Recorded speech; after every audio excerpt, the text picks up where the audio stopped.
Students around the world are finishing their qualifications so they can get ahead in life and make their contribution. If you are studying, researching, or thinking about it, you will need practical tips, techniques, coaching, and support to help you get finished and be successful. I'm Peter Alkemer, the Student Success Coach, and welcome to the podcast. Each episode, I interview successful students and leaders in education so that you will learn everything you need right here. You will learn about writing, completing your thesis and other projects, planning, discipline, how to get more done, supervisors, getting published, getting finished, how to have the right discipline, and many other aspects of student life. Whether you're listening on Spotify, iTunes, Google, or any other podcast platform, please leave a rating and a review. Or if you're watching on YouTube, hit the like button, subscribe, and leave a comment. Either way, please get in touch and let us know what you think of the show and what you want to hear more of. Please always check the show notes for links to courses, material, and plenty more so that you can use what you've learned in each episode, take action, and achieve your student success. Please also join the Student Success Coach community in our exclusive members-only Facebook group where I post regularly and you can interact with fellow students just like yourself. Remember, you can't do this alone, so reach out, get involved, and take advantage. It's my commitment to your success. Now for this week's episode. Welcome to the Student Success Coach podcast. It's absolutely fantastic to have you on the show today. And our listeners are going to typically be students at all levels in their academic career, but primarily just very keen to get tips and tricks and techniques to be successful, to complete their qualifications and go on to make their contribution. So we'll get into that shortly, but I wondered if you could just bring us up to speed and give us an introduction to what is your student journey, and I think you've had some recent success. So give us some background, please, Roxann. Yes, sure. So I am basically working in the banking industry. I've been working in the banking industry for 15 years. I specialize in the foreign exchange field. In terms of qualifications, I hold my Bachelor of Commerce in Business Management. I also have a teaching certificate in early childhood development. I've done a lot of in-house certificates, so for new managers into the banking industry. And at the moment, I'm completing my honors in business leadership. So I began my journey. So let me give you some background first. So when I decided to study, I was really excited because thinking back on my school days, I always wanted to go to campus. I wanted to attend lectures. I just thought that was like the life. But I wasn't afforded that opportunity due to financial constraints at home. My mom is physically disabled. She's blind, so I wasn't going to put extra pressure on her to send me to campus, even though I wanted to. So the plan was basically for me to go out, find a job, and make the studying thing happen. So I probably wouldn't have had the opportunity to attend classes like a regular student, but I figured that distance learning is something that I could benefit and still obtain some qualification. So when I joined the banking industry, I heard that they awarded employees that basically met certain requirements, and they would then give us a bursary to go out and study. So I was really excited about this, and I chatted to my line manager and I said, like, I would really like to afford this opportunity. I made sure that I completed all the forms and I was afforded the bursary to go out and study, which was awesome for me. I was ecstatic. I was like, finally, here's my dream coming true. But little did I know that it's a journey that needs a lot of dedication, needs a lot of support, and it basically needs you to be in a right frame of mind, because if you don't have that, you can very easily fall off the wagon and just not complete your studies. Okay. So that was exciting for me. Wonderful. And so just let me double check, was that bursary for your current honors in business leadership or for your previous studies? So that was for my Bachelor of Commerce in Business Management, my BCom. Okay.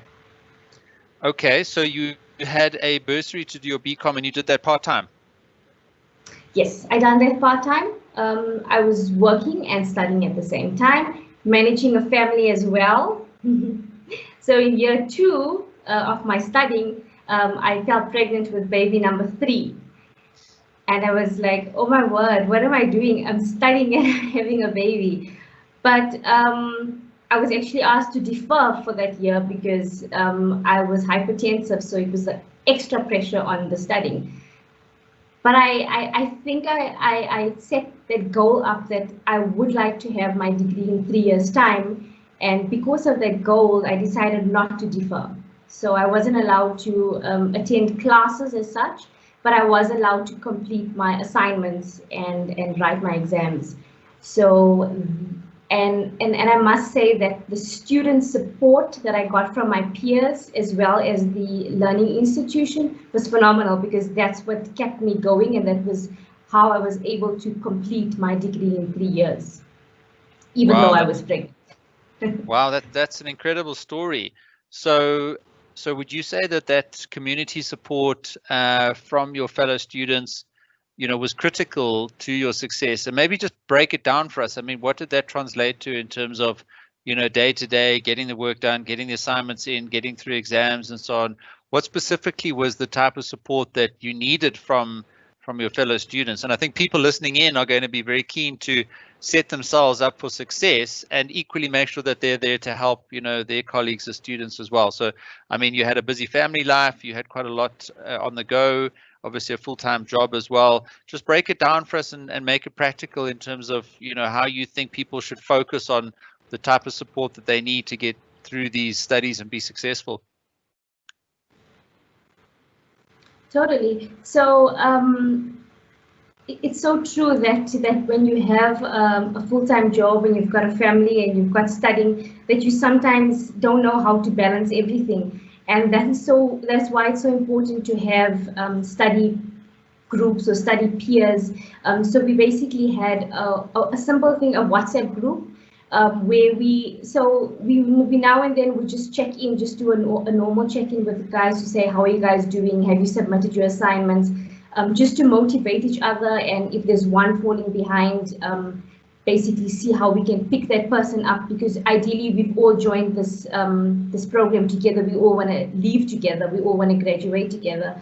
So when the guys in my team, in my study group, actually heard that I was having a baby, they actually done a small baby shower for me. I was so taken by that, because I realized that we're not just study peers, we are now a family, we are a community. And that they just proved to me that I know that I can rely on these guys to make my journey more manageable. So when they would attend classes, they would actually take pictures in class and send it to me in the WhatsApp group, so that I would get an idea of what the lesson is about. They would then send notes separately to me. And there was the regular, just check-ins with me to say, have you got the work? Do you need any help? So obviously I would love them to do my assignments for me, but it didn't work out that way. But I think just that motivation that, we've got you, you can phone us, you can message us, as well as the lecturers. I think lecturers play an important role in this journey as well, because the lecturers at the institution were always available to guide you. So even though I wasn't allowed to attend class, because it's a banking policy that you shouldn't be within the work environment when you are expecting or when you're on maternity leave, the lecturers were fine to take a call or have a discussion to give me guidance. So that was really empowering, that even though you are a distant learner, there's still that support that comes through from your lecturer to guide you on the way forward. So practically, it is so important for us to have that interaction with peers as well as lecturers. I think that there was a huge contribution to me, and I think that they all know that, because it's important that we also recognize that it's because of our peers that we are able to accomplish a lot of our goals too. Wonderful. And I'm presuming that you're probably still in touch with a lot of those, as you say, started off as colleagues in a study group, but probably gone on to become good friends and, learn a lot more about each other and develop that friendship beyond the actual qualification. Absolutely. So when I decided to enroll for honors, it was like, guys, are we all doing honors together because we done the degrees together? And I guess everybody was excited, but because of other personal constraints, not everybody joined in the journey. But yes, there is 3 of the guys that is on the journey with me, and it's so exciting to see that how we have all grown as individuals through our learning experiences, and how we can empower each other in this honors learnership. So obviously it's very on another level. We keep thinking that we're doing our degrees and it's not. And we're reminded of that when we get our huge assignments, because we do a lot of research, and our level of thinking is totally different from when we were doing degrees. But it's such a positive thing to know that when you have others around you to motivate you, that anything is possible. That's wonderful. And I think you touched on such an important point there. The transition from the bachelor level or sort of undergraduate type of studying to the postgraduate sort of honors level or masters or even PhD, there is a big difference. And I think you mentioned earlier that it's so important to have the right mindset. But take us through your journey of experiencing that transition, and maybe give some advice to people who maybe have done an undergrad and now considering going on to postgrad, and what they need to consider to make a better decision. How did you find that change between the 2 different levels? So I think what's important is, if you in the studying mode, don't stop. Yes, you want to give yourself that break after doing the degree because you're like, my degree and I need to breathe. Don't. I mean, this is my own experience, as well as having discussions with other peers, is that the minute you put the books away and you're like, no, I'll look at it in a year's time, you lose that momentum. And I think when you have that momentum, you have it going, it's great. So once you're in it, go for it. So the reason that I decided to do honors was because that was my same thoughts. I was like, when I'm done with my degree, I'm done. I'm not going back to study, because I know the long hours, I know the late nights, I know the dedication that I had to put in. And I mean, as human beings, as much as we want to say we got this, there's moments that you don't actually have it. So when you look back on your journey and you think, okay, if I was able to do that, then I can do bigger things, So actually, the institution that I was studying with asked if I would consider doing my honors. They weren't offering honors to students, but because they saw that students like myself had that enthusiasm to go forward and want more from this research or challenge the research, they basically then put together the honors program, and that's what motivated me to go and finish my honors. I think also having a clear mindset, knowing that the journey is not going to be easy, is important, because you need to also be realistic that you do have a life, and life is not only about studying, because you also want to have fun. But that's what so something that I kept when I decided that, okay, this is now going to be my learning journey, is I kept a learning. And I recorded everything in there. I recorded my fears, that I'm afraid. I'm not a talkative person in class. So if a lecturer asks me a question, am I going to be able to answer it? And am I going to look stupid in front of everybody? Because those are fears that we face daily. So I began writing these things down, and I began writing what I want to accomplish. What is my end goal? And when I felt down, and when I felt like I can't do this, I can just give up, I can just pay that money back because it's just money. But I also realized that when I go back and I look and I read, I'm like, wow, did I actually accomplish this? And that there motivates, I would think motivates people to want to go out and do better. Because if you look at your fears and you look at your accomplishments and you say, okay, I was afraid of getting there, but hey, I accomplished this. then I can do something better. So I think a learning journal is a great thing to have. And I would also write in there my wins. So for example, if I submitted an assignment and I got maybe 80% for it and I wasn't expecting that 80%, I wrote it down and I was like, well done, Roxann. And to treat myself, I would take myself for a coffee or a lunch, or I love doing my hair, so I would do my hair. So those little rewards for yourself, you deserve it, because you know the time and the effort that you put into getting an assignment or an exam done. And when you feel like you are, I don't want to actually sit down and do this assignment, take your journal out and write and say, I don't actually want to do this assignment, but what is my goal? My goal is that I want to complete my qualification. So if I put in this little effort and I submit this assignment or I pass this exam, hey, I'm going to reward myself. So those are the little things that got me through. I'll be lying if I sit here and I tell you that it was an easy 3-year journey for me. It wasn't. There was mornings when I had to leave my kids early with a helper and go to work and make sure that I complete my assignment because I needed to do lots of research. There was days when I wasn't well that I wasn't able to sit in front of my laptop and do any research. And it's those moments there that you actually feel like, I can't do this, you know. But it's in those moments there that you can actually pull out your WhatsApp and go to your group and say, guys, I really don't feel like doing anything today. And it's amazing how when you have support, people just jump in and they're like, got this. So I mean, something more recent was we all had to submit our first honors assignment. And everybody, so there's the rule that you don't wait till 12 o'clock because 12 o'clock the link closes. And so one of the guys put on the group, guys, are we waiting for 12 o'clock all together or are we submitting? And I'm like, no, guys, we're submitting a day before because remember, if network is down, what are we going to do?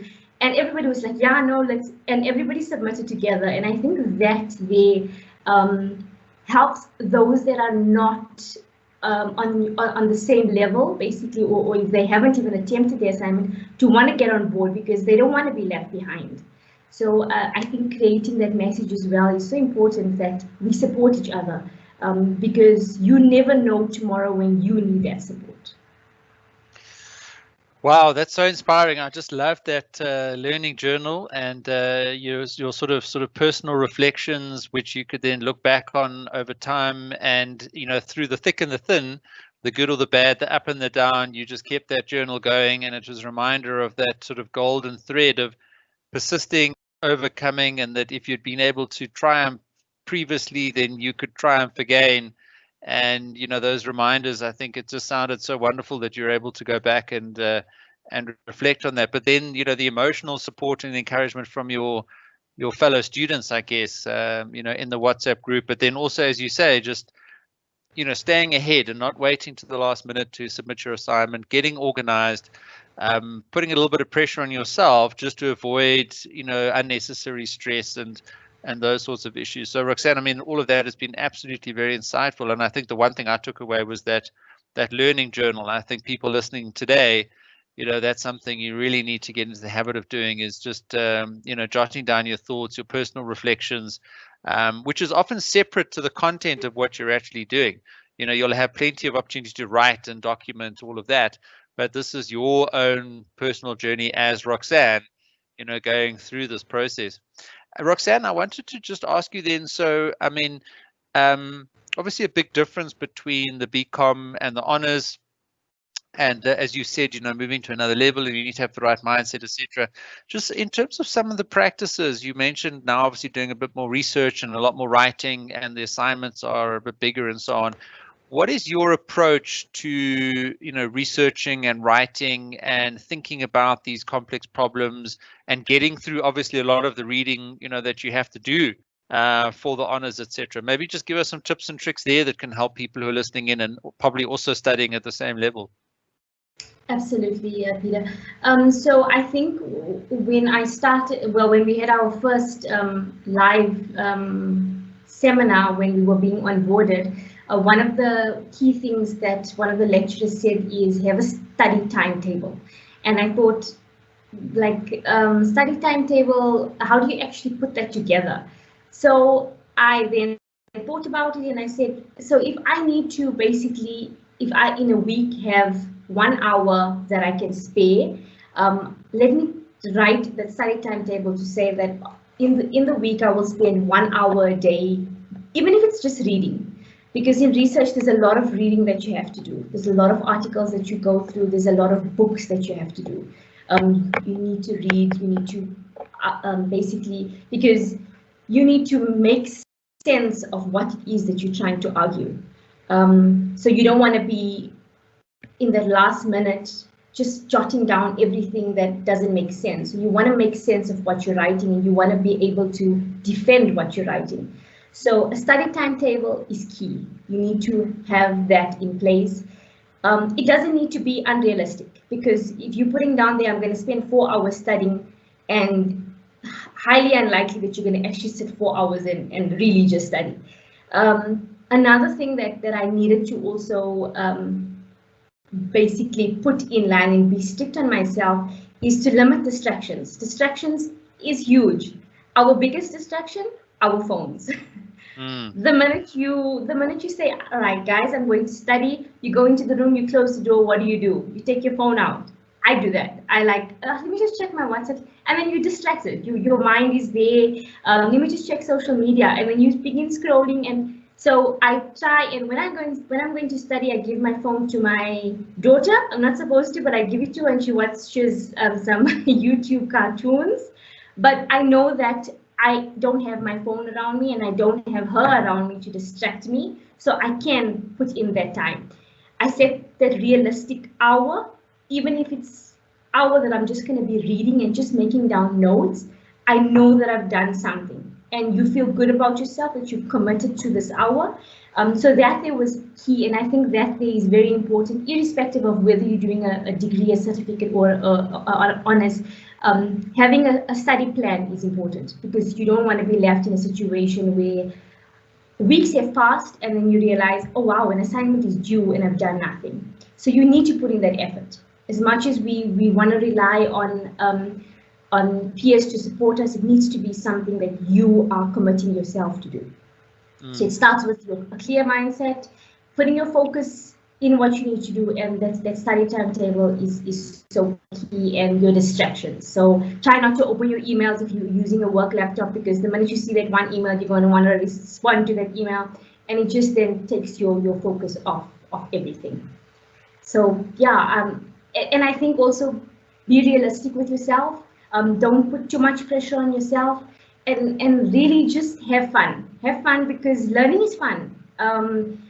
When I decided to do my early childhood teaching qualification, I was thinking I need to be a teacher because teaching is fun and learning is even more fun. So we don't have to make it as daunting as it sounds. You can have fun. I mean, some of the articles that you read is so exciting and it's so inspiring that you can actually relate it back to your real life world.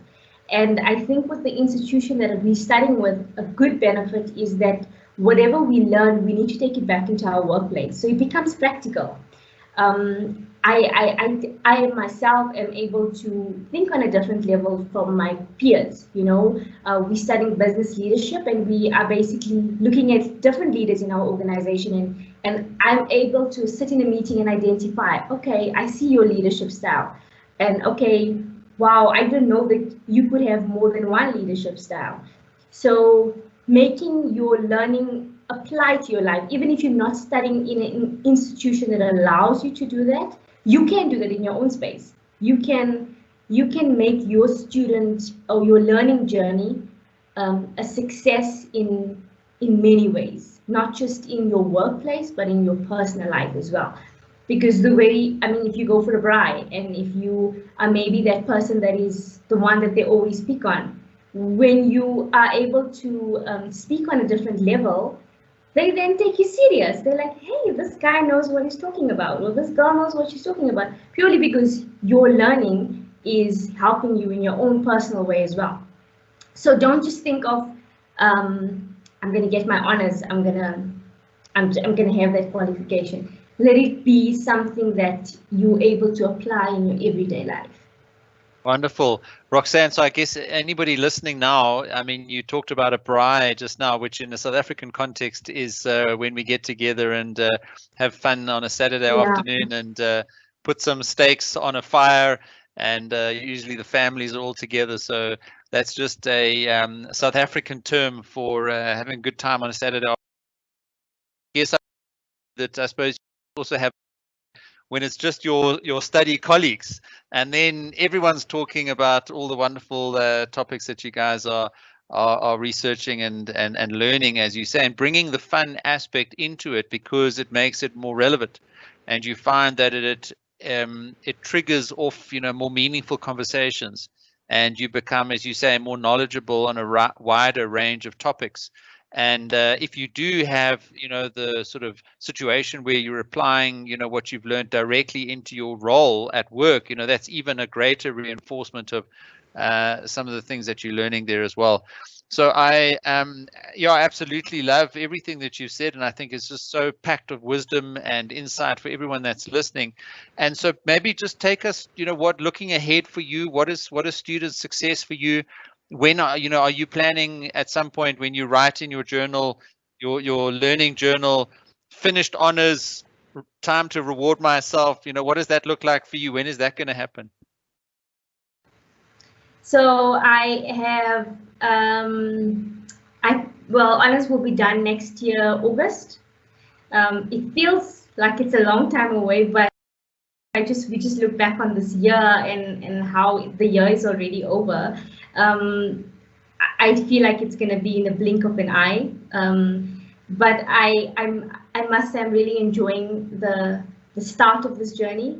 And I think that for me, student success and my success, and for all the students listening, is it's to be holistically fulfilled. Not only in the grades that you're going to get, because we all want to get cum laude, but not everybody is going to get that. But if you walk away from your learning journey and you are able to say that I have accomplished my goal, I have received what I intended to study, and I'm able to take others with me on my journey. So basically, you giving back to society as well. I'm able to make a difference in others. I'm able to equip somebody else. You know that you are a successful student. So I really want to say to students out there, I mean, for me, sitting here, it sounds easy. I sound empowering. But trust me, as human beings, we all have those moments where we're going to feel like, I can't do this, I'm quitting. I don't need this extra stress in my life, especially with everything that is happening around the world. There's so many challenges that we all face. But like I said, if you have that goal and if you have that mindset that I want to accomplish something to give back or to empower myself, and if I can make a difference in someone's life in a small way, then you know you have succeeded in your student learning journey. So yeah, I'm very excited to continue with my honors. I think that there is going to be very challenging modules that we're going to be doing. I do feel nervous about that. I'm not a finance person, so that's one of my modules there, and I'm not looking forward to that. But again, I think the support that we will get and the research and the articles that are out there that are available for us students really helps make this journey a bit easy. I think also family is very important. Friends are important because every now and then you just need to check in with them and let them know that you are still around. And I think they also would do the same for you. And I mean, even with your kids, if anybody has kids out there, you are basically a role model for them. Let them look at you one day and say, I want to study like them. I want to walk on that stage and graduate like them. So if you have kids, you can let them be your motivation to complete your goal. So yeah, I mean, it's going to be an exciting few months for me. I'm really looking forward to it, and I'm thankful that I have this opportunity, because I know that there is a lot of people in the world that don't have this opportunity. So if you do have the opportunity, embrace it. Don't let it slip by, and if you're able to continue and one day get your doctors and masters, go for it. Don't let anything hold you back. Anything is possible. Wow, Roxann, that is so inspiring. I think people listening are just going to be so motivated and just get a real sense of, your energy and enthusiasm. And I'm sure, you are going to be successful, and you're going to have that holistic success, which is, as you say, part of it is getting to the finish line and achieving your qualification, and maybe you get the marks that you want to, but that's not all of it. It's about doing it, with your family, with your colleagues, with other students, and recognizing that you've got that opportunity and you want to then give back and see how much you can benefit everybody else as well. And I guess, Roxann, just to maybe end off with then, so many people that I speak to feel that there is a need for student support and podcasts and coaching and community and so on for students. It sounded like you had a great experience in your institution. I've heard mixed experiences in other institutions. And what do you think that, I, in this podcast platform and in the community that I look after and the coaching that I do with my students, what do you think I can do more of, and how can I do a better job of meeting the needs of students like yourself and those that are listening today? So I think, yeah, the podcasts are amazing. I think that it really helps students that don't have that support of a WhatsApp group, like in our institution that has that, and not everybody has the same support structures that we would love to have. So I think these podcasts that Peter, that you guys are putting together is phenomenal. For a student that is not able to have that support, they can log on and they can listen to somebody motivate them, because sometimes that's all you just need. I mean, if you wake up in the morning, sometimes you want to have some motivation, and you can log on and say student motivation for the day, and you hear somebody just giving you real life tips, and you can go, that sounds like me, today. And I think that there is a great way to give back to our students. I think also I think it's important that students also know that they all have some unique power in them, so we shouldn't doubt ourselves. I mean, we are all phenomenal human beings that bring something to the table. There's this theory that I've learned during this time, is that we all have a bowl, and every morning we need to fill this bowl with something. We've got powers. We are like superheroes. We're like superheroes, and we can fill this bowl with whatever we want. We can say, I'm strong, you're strong. So for students that don't have that support, you're strong, you are able to accomplish anything. When you wake up in the morning, fill this bowl with all your powers, because it's your powers, and use it throughout your day or your learning journey, or when you're studying, or when you're sitting and writing an exam. Remember your bowl and think, I have this in my bowl, I can take it out and I can use it now. When you're nervous, think of your bowl. What can I use in my bowl? So make it so practical for yourself. And I think, Peter, the fact that you guys have these podcasts hopefully reaching all over the world is going to be so phenomenal for that student that really needs a pick-me-up, especially if they're feeling like, I can't carry on my studies, I can't, I don't have anybody to support me. Not everybody has family that supports them. Not everybody has friends that supports them. Life itself has a lot of challenges. So if you're able to give a message of hope to somebody, I think it can really have such a positive impact in any area of a person's life.